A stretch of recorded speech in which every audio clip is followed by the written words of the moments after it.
ದೆಹಲಿಯಿಂದ ಪಿಸ್ತೂಲ್ಗಳನ್ನು ತಂದು ಬೆಂಗಳೂರಿನಲ್ಲಿ ಅಕ್ರಮವಾಗಿ ಮಾರಾಟ ಮಾಡ್ತಾ ಇದ್ದಂತಹ ರೌಡಿ ಶೀಟರನ್ನ ಸಿಸಿಬಿ ಪೊಲೀಸರು ಬಂಧಿಸಿದ್ದಾರೆ. ಕೆಜಿಹಳ್ಳಿ ರೌಡಿ ಶೀಟರ್ ಸಮೀರ್ ಬಂಧಿತ ರೌಡಿ ಶೀಟರ್ ದೆಹಲಿಯಿಂದ ಕಡಿಮೆ ಬೆಲೆಗೆ ಪಿಸ್ತೂಲ್ಗಳನ್ನು ತರ್ತಾ ಇದ್ದ ಆರೋಪಿ ನಗರದ ಹಲವು ಅಪರಾಧ ಚಟುವಟಿಕೆ ನಡೆಸ್ತಾ ಇರೋರಿಗೆ ಮಾರಾಟವನ್ನು ಮಾಡ್ತಾ ಇದ್ದ. ಈ ವಿಚಾರ ತಿಳಿದ ಸಿಸಿಬಿ ಪೊಲೀಸರು ರೌಡಿ ಶೀಟರ್ ಸಮೀರ್ನನ್ನ ಪಿಸ್ತೂಲ್ ಸಮೇತ ಬಂಧಿಸಿದ್ದಾರೆ. ಪೊಲೀಸರ ವಿಚಾರಣೆ ವೇಳೆ ಕಡಿಮೆ ಬೆಲೆಗೆ ತಂದು ಇಲ್ಲಿ ಮಾರಾಟ ಮಾಡ್ತಾ ಇರೋದು ಗೊತ್ತಾಗಿದೆ. ಆದರೆ ಇಲ್ಲಿವರೆಗೂ ಎಷ್ಟು ಗನ್ಗಳನ್ನು ಮಾರಾಟ ಮಾಡಲಾಗಿದೆ, ಯಾರ್ಯಾರಿಗೆ ಮಾರಾಟ ಮಾಡಲಾಗಿದೆ ಅನ್ನೋದನ್ನ ಪೊಲೀಸರು ತನಿಖೆ ನಡೆಸಿದ್ದಾರೆ. ಇತ್ತೀಚೆಗೆ ಹಲವು ಕಡೆಗಳಲ್ಲಿ ಗನ್ ತೋರಿಸಿ ದರೋಡೆ ಮಾಡ್ತಾ ಇರುವ ಪ್ರಕರಣ ಜಾಸ್ತಿ ಆಗ್ತಿದೆ. ಹಾಗಾಗಿ ಇವುಗಳಿಗೂ ರೌಡಿ ಶೀಟರ್ ಸಮೀರ್ ಮಾರಾಟ ಮಾಡಿದ ಗನ್ಗಳಿಗೂ ಏನಾದರೂ ಸಂಬಂಧ ಇದೆಯಾ ಅನ್ನೋದನ್ನ ಪೊಲೀಸರು ಪರಿಶೀಲನೆಯನ್ನು ನಡೆಸಿದ್ದಾರೆ.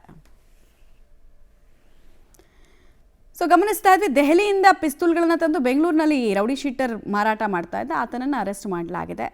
ಈತನ ಅರೆಸ್ಟ್ಗೆ ಮೇನ್ ಕಾರಣ ಏನು ಅಂತ ಹೇಳಿದ್ರೆ, ಹಲವು ಅಪರಾಧ ಚಟುವಟಿಕೆಗಳನ್ನು ನಡೆಸ್ತಾ ಇದ್ದವರಿಗೆ ಇವನು ಗನ್ ತಂದು ಮಾರಾಟ ಮಾಡ್ತಿದ್ದ ಅನ್ನೋದು ಈತನ ಮೇಲಿರುವಂತಹ ಆರೋಪ.